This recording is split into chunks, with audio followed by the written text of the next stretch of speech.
Anies Baswedan 能改总统，朋友伫遐，我甲你讲，实做了爱生理好，把只为本政府错。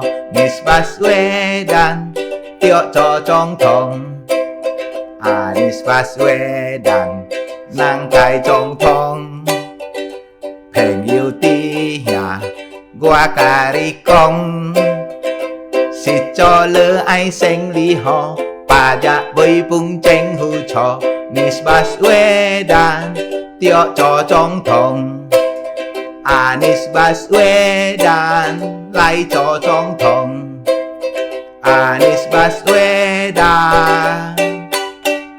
能改总统。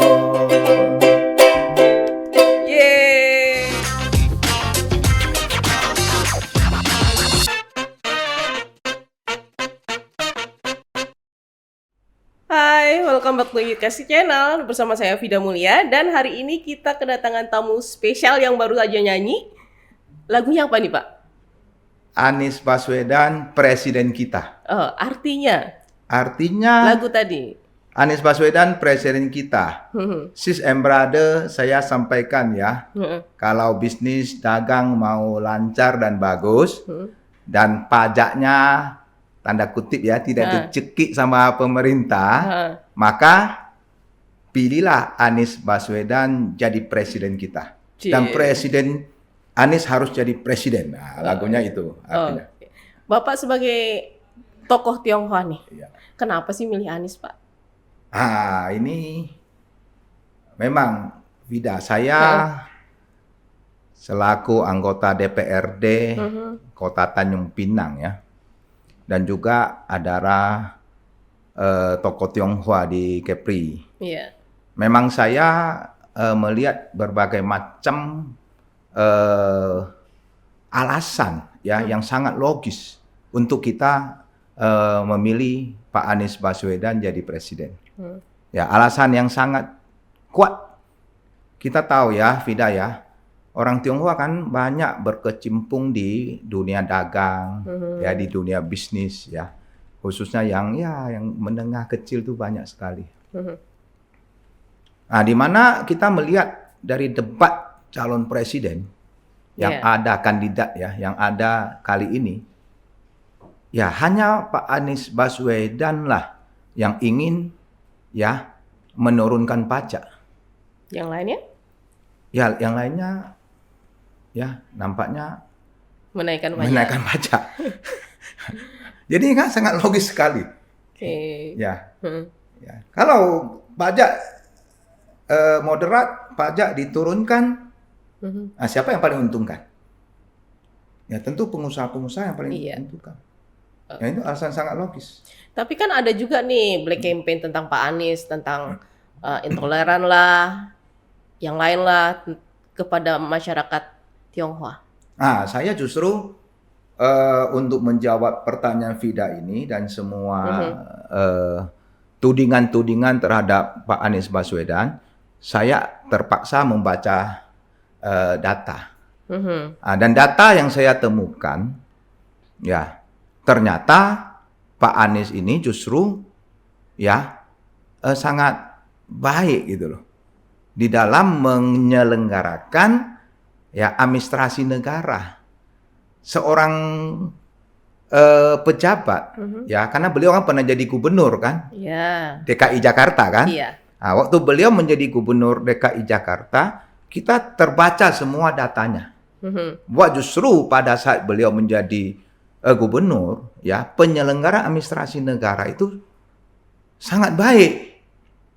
Jadi tudingan bahwa beliau intoleran, beliau berpihak dan sebagainya tidak ternyata. Buktinya waktu beliau jadi gubernur DKI itu sekian puluh gereja-gereja justru terbangun tanpa ada terjadi riak-riak di masyarakat. Nah, bahkan saya catat ada 3 Chinatown di Jakarta, ya terbangun dan tidak ada ribut-ribut. Chinatown di Glodok, Chinatown di Pantai Indah Kapuk, justru di Pulau reklamasi itu. Sama ada Chinatown di Kelapa Gading. Itu justru terbangun semuanya di masa Pak Anies jadi gubernur. Tapi kalau untuk ke Tanjung Pinangnya efeknya apa tuh Pak? Kalau Anies jadi presiden? Tanjung Pinang butuh pengadministrasian yang baik. Ya toh?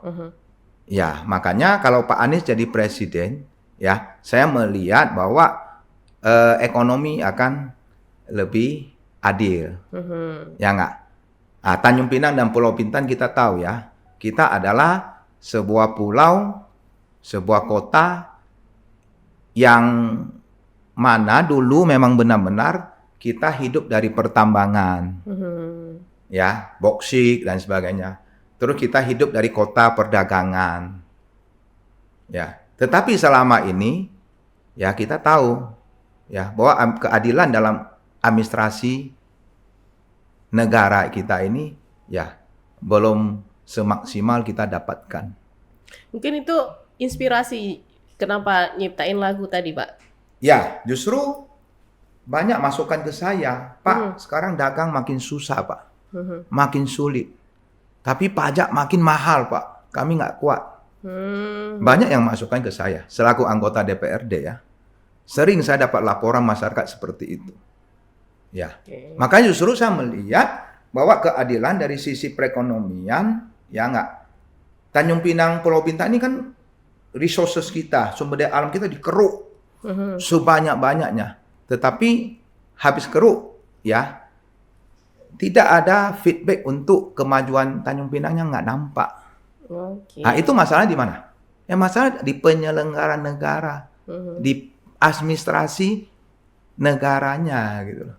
Tapi dalam untuk mendukung Anies, Bapak caranya unik dengan lagu, dengan makan ngamen kemarin saya, Vida. Ngamen di mana tuh Pak? Ngamen di Tanjung Pinang Timur di kedai kopi di Pinang Kencana sana.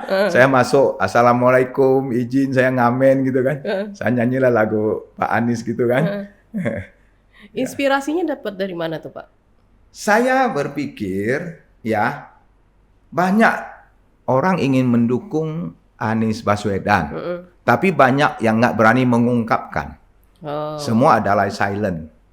Nah, makanya harus ada orang yang melakukan sebuah langkah unik, ya, menerobos kebuntuan ini. Dan ternyata begitu saya nyanyi, ngamen, ya banyak orang respon positif, Vida. Bahkan banyak orang ternyata ya memberikan respon bahwa ya saya mendukung Pak Anies, saya mendukung Pak Anies. Gitu. Memangnya kapan dibikin liriknya tuh? Baru seketika langsung muncul langsung bikin lagu? Ini atau gimana tuh? Waktu ingat bikinnya itu pas Pak Anies ke Batam. Oh. Jadi kan saya ikut masuk ruangan jemputan di Bandaran Han Nadim itu. Jadi saya ada bawa ukulele tuh. Jadi sebenarnya saya sudah cipta lagu yang bahasa Teochew tadi itu sudah lama. Terus saya melihat ada ibu-ibu, kelompok ibu-ibu ngantri tunggu mau jumpa Pak Anies kan. Tak ada kerjaan, saya kumpulin bu, ayo ketemu, ayo kita saya latihan nyanyi. Jadi ibu-ibu tuh saya ngajarin nyanyi yang versi Indonesia. Terciptalah lagu yang versi Indonesia. Ya, langsung versi Indonesia itu langsung tercipta di situ gitu loh. Biar saya bilang ibu-ibu kita nyanyi, nanti Pak Anies lewat kita nyanyi ya. Pakai ukulele lagu Anies Baswedan gitu. Ternyata betul loh. Ternyata kita nyanyi, orang ramai sekali kan desak-desakan. Tapi Pak Anies kan dengar malah ke kita. Ke kita dia mau lihat saya, dia mau salaman sama saya. Tapi karena saya terlalu serius pegang ukulele, ya, saya nggak dapat salaman. Saya kan main terus. Justru ibu-ibu yang temani saya dapat salaman. Mereka bilang, alhamdulillah berkat Pak Fengki kami dapat salaman. Tapi saya malah nggak dapat salaman. Tapi bisa foto lah ya Pak. Ya dapat. Itu ceritanya. Kalau untuk artinya sendiri apa itu Pak? Tadi kan belum dijelasin tuh artinya apa. Tadi belum dijelasin ya? Arti lagunya. Kan lagunya lagu Teochew tuh. Teochew ya? Lagunya tadi artinya Anies Baswedan presiden kita. Hmm. Ya, Sambil boleh, sambil gitu ya. mendengar. Boleh ya? Ya, Gini boleh. ya. Anies Baswedan, Nangkai Congtong. Artinya Anies Baswedan presiden kita. Hmm. Heng Yuti ya, gua karikong. Artinya? Sis and brother, Handai Taulan saya sampaikan kepada Anda ya. Si cole ai seng liho. Kalau kamu mau dagang, bisnis bagus, lancar. Pajak boy pung ceng hu cho. Pajak tidak dicekik sama pemerintah. Anies Baswedan, Tiok Cocong Tong. Anies Baswedan harus jadi presiden. Anies Baswedan, Lai Cocong Tong. Anies Baswedan jadi presiden. Terakhir, Anies Baswedan, Nangkai Cong Tong. Anies Baswedan presiden kita. Berarti karena itu udah lama kan yang bahasa Tiucunya, berarti emang dari dulu udah mengidolakan Pak Anies dong, Pak? Ya, saya mengidolakan Pak Anies kan saya membaca track record. Track record beliau di Jakarta, ternyata waktu heboh-heboh pemilihan Gubernur DKI sama Pak Ahok. Sebenarnya saya pendukung militan Pak Ahok loh. Oh ya. Kalau lihat saya punya Instagram, saya punya Facebook. Dulu saya 2 kali foto bareng Pak Ahok. Ya, tetapi saya melihat Pak Anies kenapa beralih? Terbalik, dia terbalikkan dari waktu dia jadi gubernur itu. Ternyata setelah kita baca track record-nya yang dikatakan beliau intoleran, beliau begitu-begitu, ternyata justru administrasi negaranya bagus, administrasi negara bagus. Ya gereja sekian banyak dibangun, yang dia tidak menunjukkan adanya intoleran. Dia justru dengan ada sosok dia banyak hal-hal yang justru tidak bisa dilakukan oleh mungkin oleh Pak Ahok sendiri, seperti bangun Chinatown lah apa. Justru beliau bisa bangun dengan semut. Jadi sama dengan Pak Prabowo punya titik balik, ya. Anies juga punya titik baliknya. Titik balik. Pak Prabowo titik baliknya pada saat dia mau jadi Menteri Pertahanannya Pak Jokowi. Disitulah masyarakat melihat, oh ini titik baliknya Pak Prabowo. Pak Anies titik baliknya justru begitu beliau terpilih dan 5 tahun jadi Gubernur DKI, disitulah dia membuktikan bahwa dia adalah seorang pemimpin untuk semua rakyat. Yang black campaign pernah ada itu ternyata dipatahkan. Tidak, dipatahkan. Iya. Nah, di situ kita lihat. Begitu. Kalau perbandingan dengan calon-calon presiden yang ada sekarang ini nih Pak, Bapak optimis nggak Pak?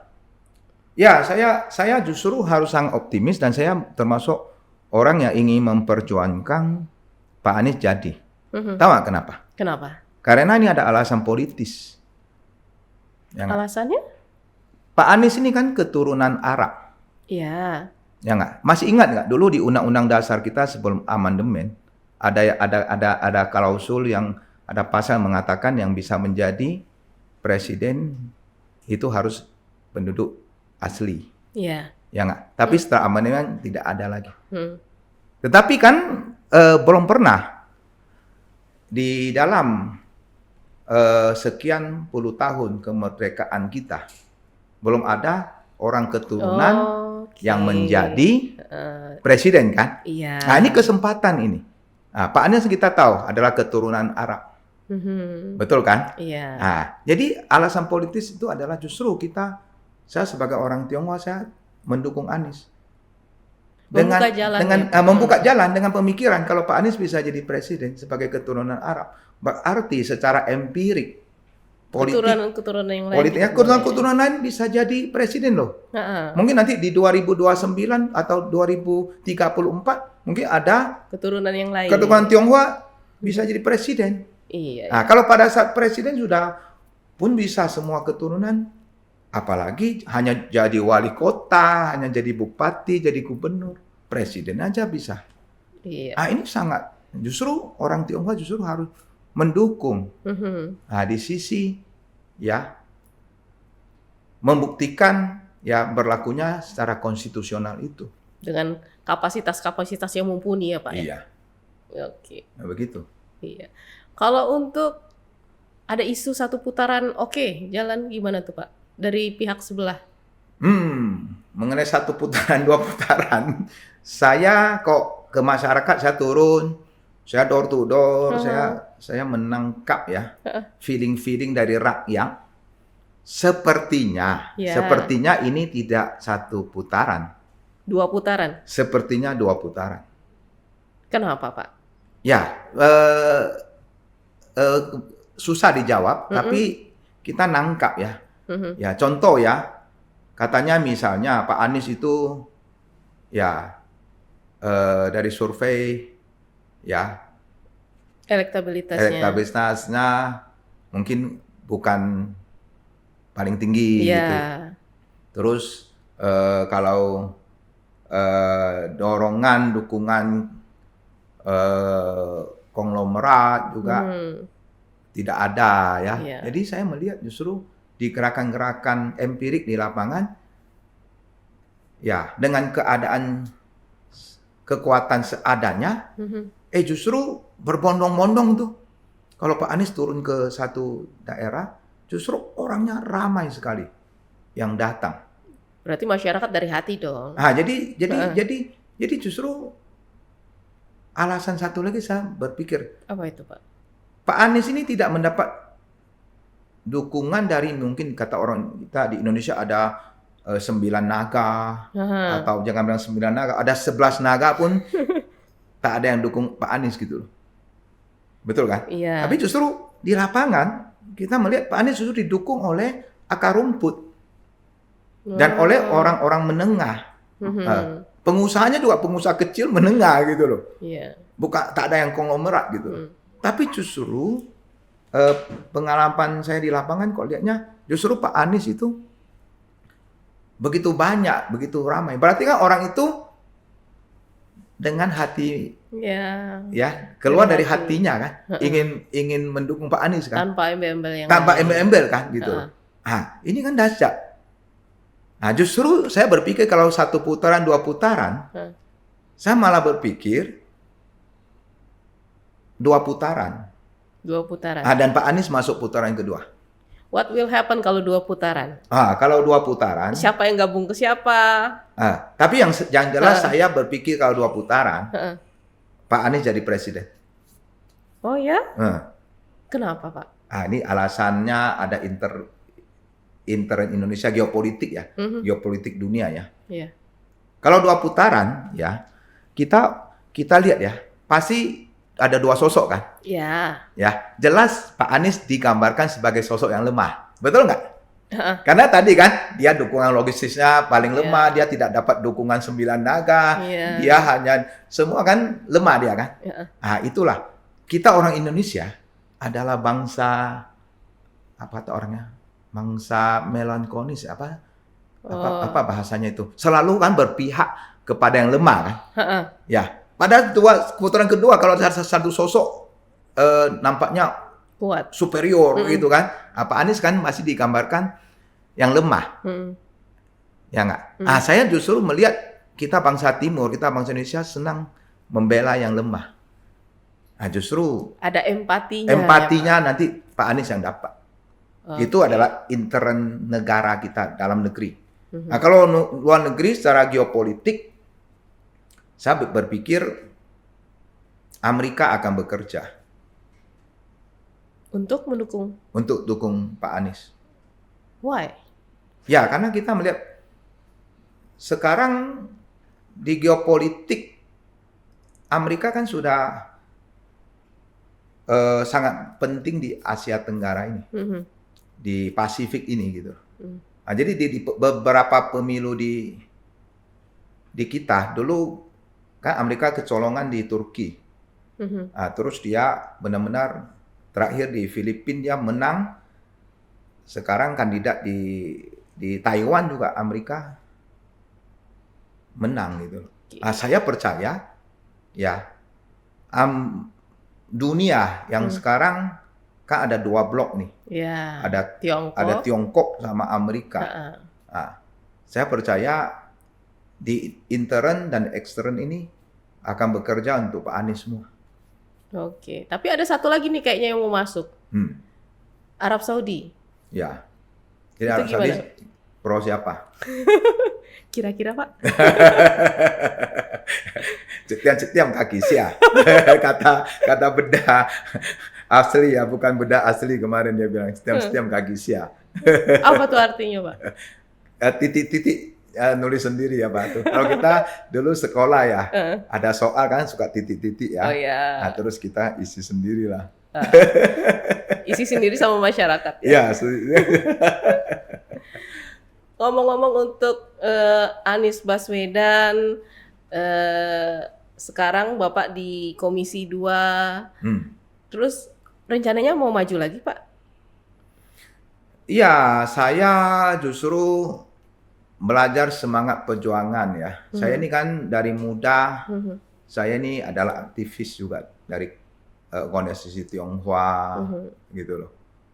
Jadi saya juga jadi guru agama Buddha. Oh ya. Ya, dari saya waktu saya muda lah. Dan berproses, berorganisasi, sampai saya masuk sebagai anggota DPRD 2 periode. Dari Ya. 2014 ya Pak? Ya, 2014 ya. Tentu seperti Pak Anies Baswedan kan kita belajar semangat perjuangannya gitu. Yang tadi kita katakan beliau kan adalah sosok yang paling minim logistik. Ya nggak? Tapi hari ini dia tetap berjuang sampai seperti hari ini. Nah, itu kenapa? Pasti itu ada kaitan dengan masa mudanya. Ya, masa mudanya kan beliau pernah jadi ketua OSIS lah, jadi ketua Senat lah, pernah membimbing organisasi mahasiswa dan sebagainya yang berkarir sampai ya sama seperti itu sebagai sebuah seseorang yang mengalami sebuah perjuangan dari muda, ya nggak? Iya. Ya, maka pertanyaan Vida tadi apakah tetap ingin berlanjut? Ya, kembali kepada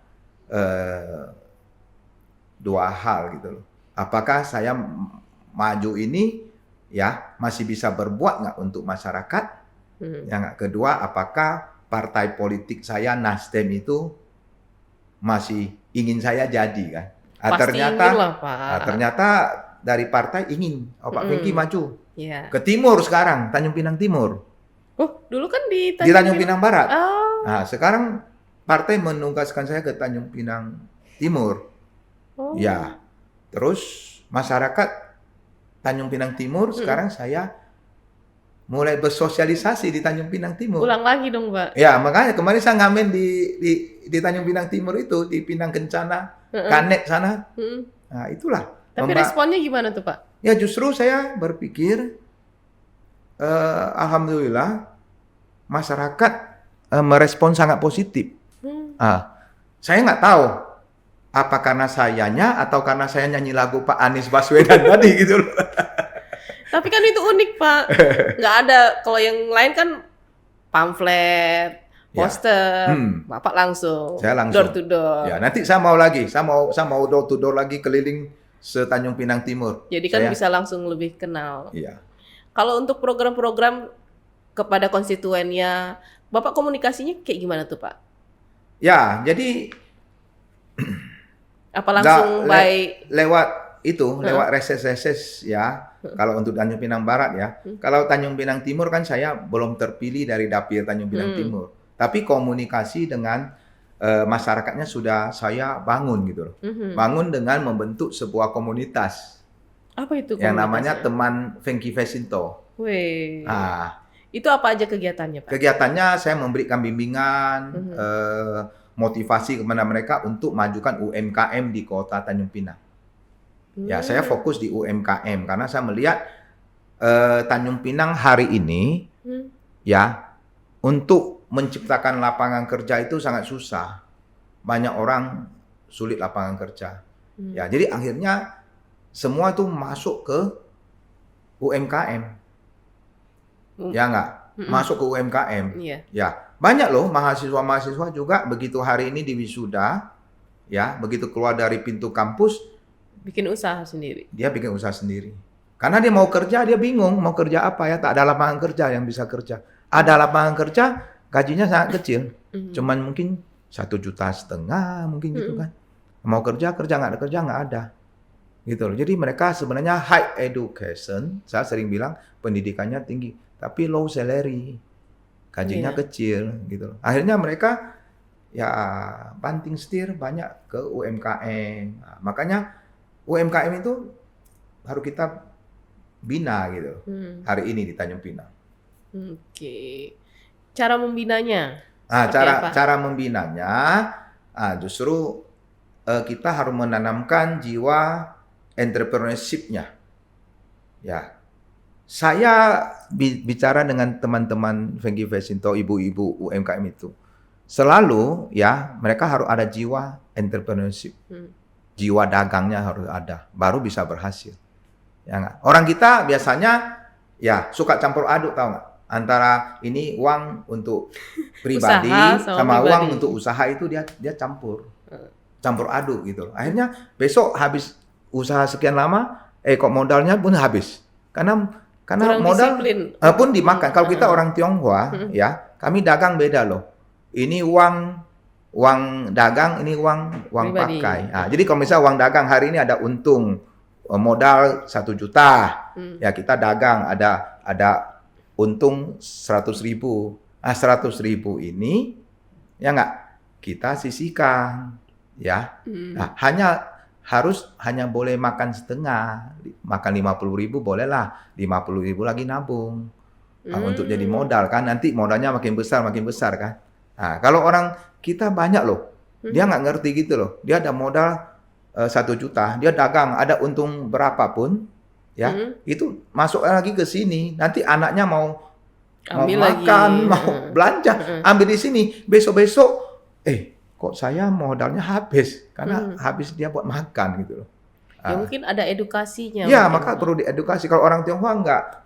Kalau hari ini modal 1 juta, untung 100.000 ya boleh makan 50.000. Kalau misal untungnya cuma 1.000, ya makannya 500. Ya lapar lah, nggak apa-apa. Jadi harus begitu. Modal nggak boleh terganggu kan.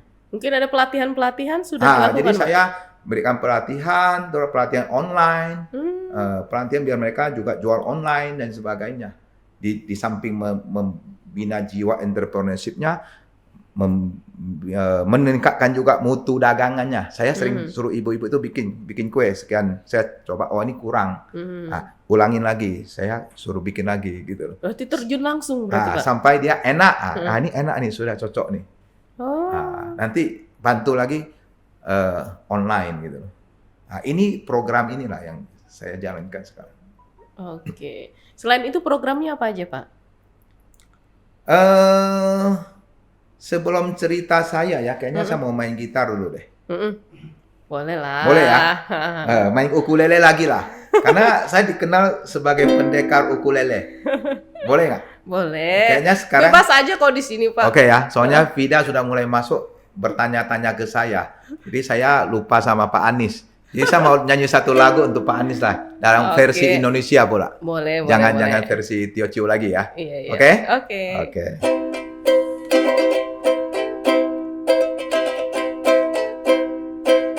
Anies Baswedan pilihanku. Siapa suka makan tahu? Dari Aceh, Papua, Jawa sampai Maluku, Anies Baswedan nomor 1. Anies Baswedan pilihanku. Perubahan hakikatmu. Dari Aceh, Papua, Jawa sampai Maluku, Anies Baswedan nomor 1. Anies Baswedan presidenku. Eye catchy lagunya. Ya, jadi ini versi gampang diikutin. Gitu. Itu gimana itu, Pak? Ya, inilah yang tadi yang saya bilang dicipta di bandara itu. Lagu ini keluar gitu loh. Jadi saya berpikir bahwa menjelang tanggal 14 Februari ini, ya karena saya seperti tadi Vida katakan, saya sudah pindah dapil ini. Mm-mm. Tadinya saya di dapil Tanjung Pinang Barat kota, sekarang saya pindah ke Tanjung Pinang Timur. Makanya di Tanjung Pinang Timur ini saya ada di 2 kelurahan, Vida. Dapil Kelurahan saya, apa? Kelurahan Air Raja sama Kelurahan Pinang Kencana. Jadi pemirsa yang mungkin tinggal di Pinang Kencana, Air Raja, ya ingat-ingat Fengki gitu loh. Nasdem partai nomor 5 dan kebetulan saya caleg nomor 5 juga. Oh ya. Iya, saya minta nomor 5. Jadi biar gampang diingat kan sama masyarakat kan, 55 gitu loh. Gitu. Berarti langsung coblos 5, nomornya 5 juga. Iya, jadi partainya 5, orangnya 5 juga. Jadi biar gampang diingat. Boleh. Untuk hobi Bapak yang nyanyi ini nih sebenarnya dari mana sih hobinya, Pak? Dari kecil atau gimana itu, Pak? Hobinya itu ya, saya pun nggak paham mungkin, tapi saya memang dari kecil suka musik. Terus saya waktu muda, waktu saya SMA itu kan saya ikut drum band tuh. Ya, ikut drum band. Dulu Tanjung Pinang kan ada drum band dari umat Buddha. NSI dulu kan, di Jalan Tambak itu kan. Sempat terkenal kan. Saya dulu termasuk pemain tenor, drum, pemain trompet gitu loh. Jadi mungkin dari kecil itu kita terlatih. Tapi kalau yang langsung kepikiran nadanya, langsung kalimatnya, lagunya kan agak susah tuh, gimana tuh? Ya, mungkin kita di tanah Melayu bakat ini, mungkin ya, Pak? Bakat, dan mungkin di tanah Melayu kan Mbak ada pantun kan. Jadi pantun kan kita orang kan banyak belajar pantun, jadi bisa ketemu kata-kata yang lebih enak didengar gitu ya. Mungkin juga ya. Terus catchy juga lagi, Pak. Musiknya enak didengar terus gampang diikuti. Diikutin. Ya. Sebenarnya saya juga. Kenapa milih nada yang itu, Pak? Ya mungkin ya tadi alasannya tadi, kesannya kan ceria. Ya, relax. Kita pemilu ini kan pesta. Jadi harus relax, ceria, gembira lah, namanya pesta demokrasi kan. Jangan terlalu tegang gitu. Jadi kalau setiap kampanye Bapak biasanya nyanyiin lagu apa, Pak? Nyanyi lagu. Kalau saya waktu di dapil Tanjung Pinang Barat, saya nyanyi lagu Tio Ciu full. Oh ya. Iya, dan saya waktu itu viral loh.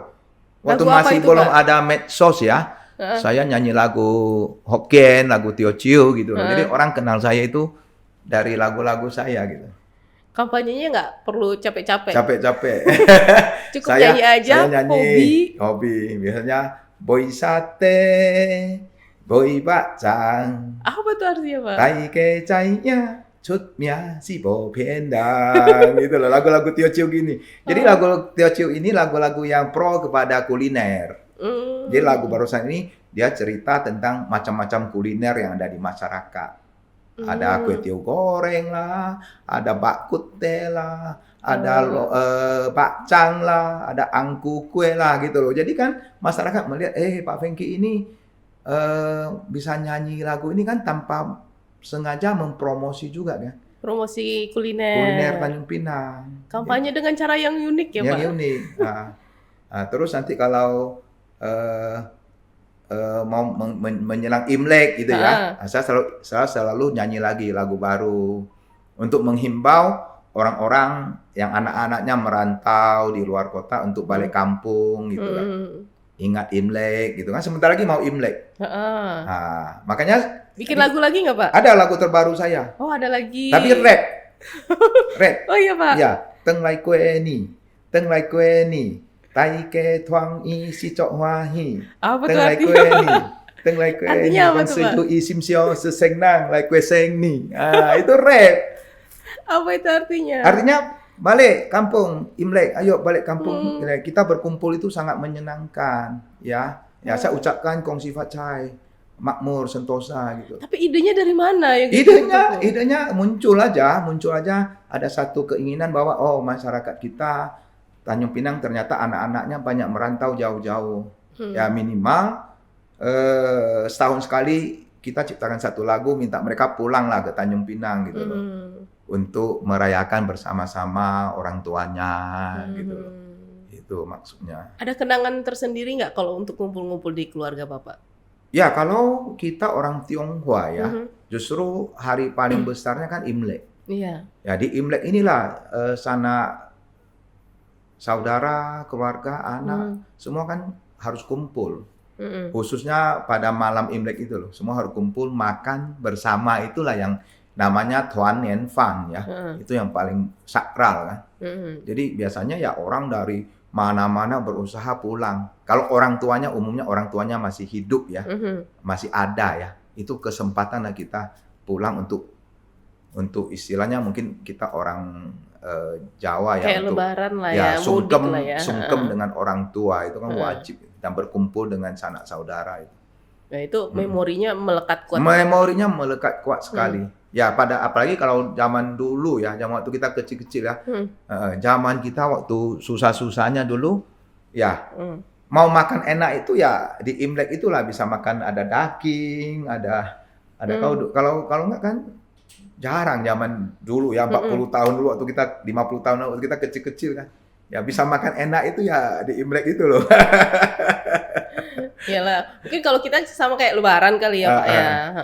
Yang menginspirasi, keluarga yang menginspirasi Bapak siapa Pak? Untuk apa? Karena kan menciptakan kepribadian kita itu kan perlu inspirasi. Siapa sosok inspirasi Bapak? Ya, sosok inspirasi ya, manusia itu kan diciptakan dari berbagai macam background ya. Ya, jadi inspirator itu umumnya kan pasti merujuk kepada ajaran keagamaannya. Ya, agamanya lah yang akhirnya kalau saya sebagai umat Buddha ya, otomatis sosok inspirasi saya kan kepada Sang Buddhanya. Sehingga kan kita ikutin kebijakan-kebijakan ya, perilaku-perilaku dari Sang Buddha. Berarti dan bahkan saya ini pernah jadi guru agama Buddha coba. Disitulah kita membina ya tentang ajaran Buddha itu. Berarti background keluarga kuat agama ya Pak? Kalau orang Tionghoa itu tidak semua, karena orang Tionghoa itu kan banyak juga secara alami mereka itu memahamin ya secara turun-temurun tradisi. Dan tradisi ini kan sangat kuat kepada seperti ajaran Taoisme, ajaran Konfusianisme, ya, dan Buddhisme ini sudah otomatis kan akhirnya kan. Dan itu mempengaruhi karakter Bapak? Karakter kita di keluarga, yang mana orang tua kita mengajarkan ya harus jujur, jaga nama baik keluarga itu kan nomor satu.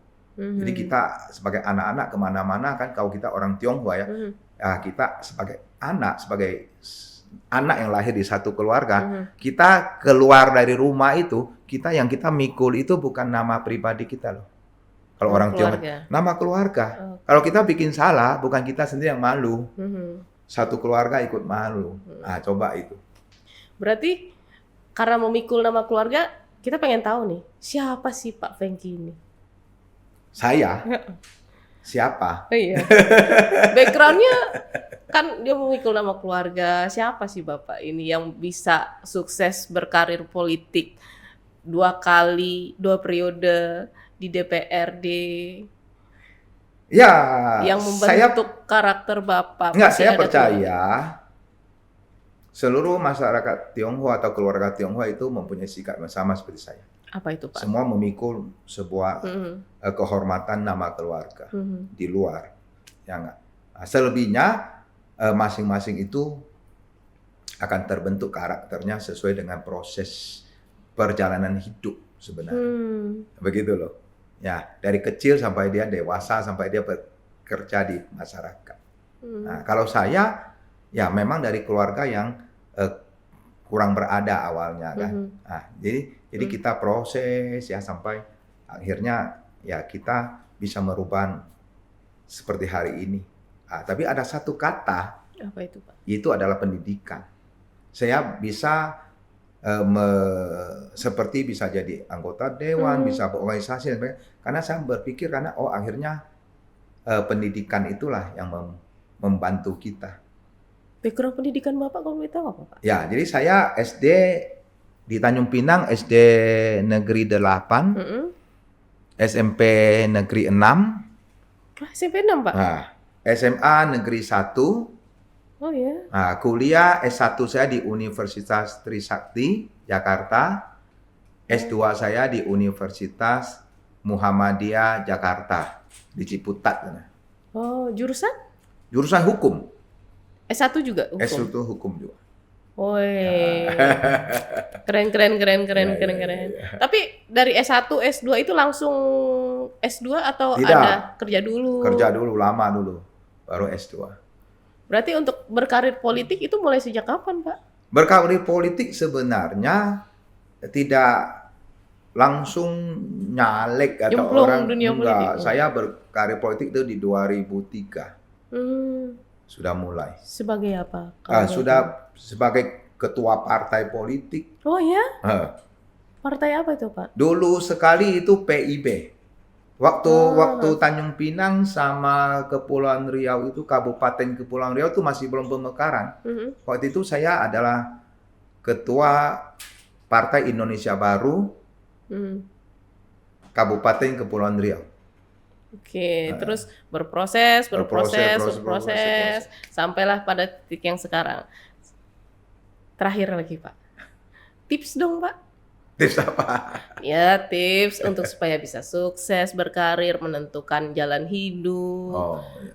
Dan terakhirnya nanti kita nyanyi lagi, Pak. Oh, ya, saya kira tipsnya suruh nyanyi lagi. Iya, nyanyi tetap. Ya. Jadi tip ya, saya berasa ya tidak ada makan siang gratis. Tidak ada sesuatu serta-merta jadi, nggak ada. Jadi semua itu melalui proses perjuangan. Seperti saya jadi anggota DPRD itu, ya, tahun 2014 baru jadi. Padahal mulainya dari tahun Mulainya 2004 saya sudah ikut, 2009 sudah ikut. Jadi sudah 2 kali gagal. 2014 baru jadi, 2019 jadi lagi. Ya, insya Allah, ya, 2024 nih saya pindah dapil, ini satu tantangan lagi. Ya, ke Tanjung Pinang Timur. Ya. Mungkin saya diberkati jadi lagi. Itu yang kita doakan. Dan mohon doa dan dukungan dari masyarakat Kota Tanjung Pinang, khususnya di Tanjung Pinang Timur. Iya. Boleh buat konstituennya, Pak? Mau bicara apa, Pak? Enggak, saya lebih cenderung pengen nyanyi untuk konstituen. Nyanyi aja. Tetap hidup nyanyi. Nyanyi terus. Boleh. Silakan, boleh. Boleh ya. Tapi lagu ini Fengki Fesinto yang ditonjol. Oke ya.